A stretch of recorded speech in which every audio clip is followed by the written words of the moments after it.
180,5 гектаров – такова общая площадь действующих пожаров в Якутии. Специалисты утверждают, началась самая горячая пора. С огнем борются почти 300 человек. В республике действует 10 лесных пожаров на территории Ленского, Мегино-Кангаласского, Намского, Нерюнгринского, Усьмайского, Кобяйского улусов. Также работа по ликвидации пожара продолжается на территории природного парка Ленские столбы.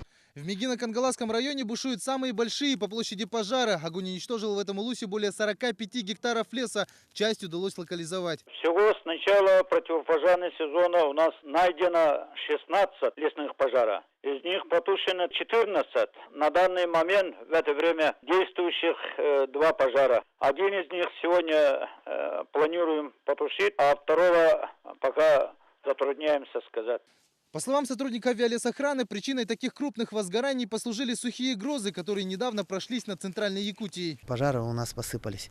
Гроза прошла как раз вот по Мегино-Кангаласскому району, далее по Лене она прошла на север.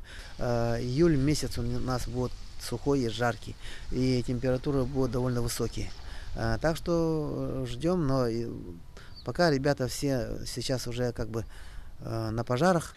Впрочем, погода не самая главная причина лесных пожаров. В большинстве случаев действует человеческий фактор, а жара и ветер лишь способствуют распространению огня. В текущем году в 44 случаях из 50 возгорания произошли именно по причине неосторожного обращения с огнем. Лесные инспекторы провели более 700 рейдов, где установили 14 лиц, причастных к возникновению лесных пожаров.